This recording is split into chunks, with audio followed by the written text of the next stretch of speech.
Family thinks daughter is brain dead. 4 years later, no one was prepared for her first words.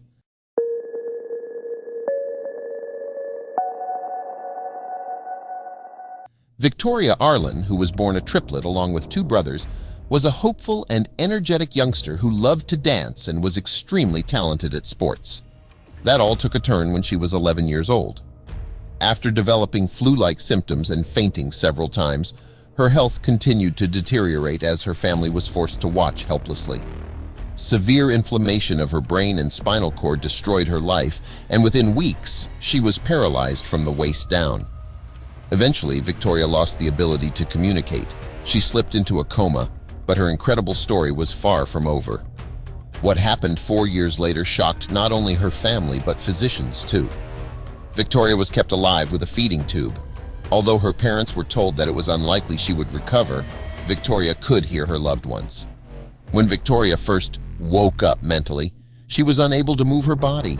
She could listen to conversations around her and wanted to react, but her body would not obey her commands. Victoria had no way of telling people what was happening to her. She was locked inside her own body, where she would remain a prisoner for years. As if someone had flipped a switch, she could not control her body, but she was there, listening.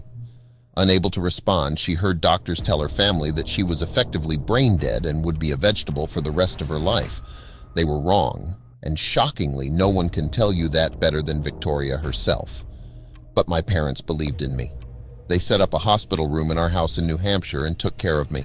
My 3 brothers, I'm a triplet and we have an older brother, talked to me and kept me in the know about what was going on outside of my room. They empowered me to fight and get stronger. They didn't know I could hear them, but I could, Victoria said, according to ESPN. Nearly 4 years after slipping into a coma, Victoria was entirely out of her vegetative state. Her remarkable recovery began after she was finally able to make eye contact with her mother and blink on command. Then, she was able to move a finger, which progressed to waving her hand as she slowly regained control of her body. She even began eating. Eventually, she began to talk again, first forming single words, then whole sentences. Despite her incredible recovery, there was still one thing she couldn't do. Victoria was told that the swelling to her brain and spinal cord had caused permanent damage, paralyzing her from the waist down forever.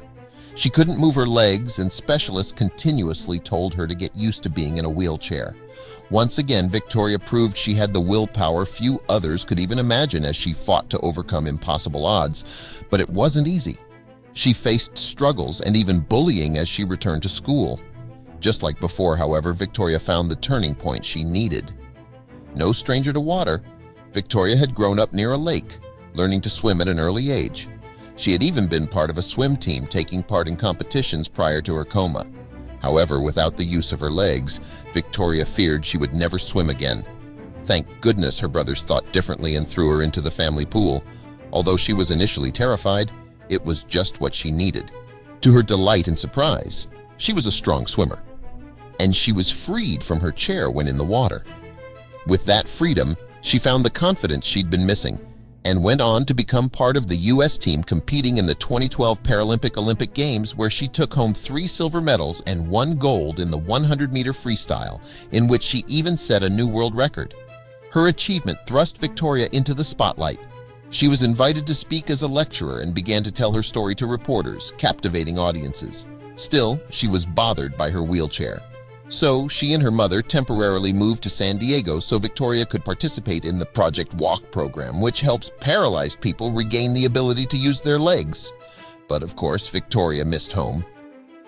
Even though specialists remained skeptical, and one doctor even told her parents that he wouldn't mortgage his house to bet that Victoria would ever be able to walk again, that's exactly what they did in order to afford to open a Project Walk Boston. Then, held in a harness above a treadmill with 2 coaches helping her move her legs, Victoria took her first small steps 6 years after she first woke up.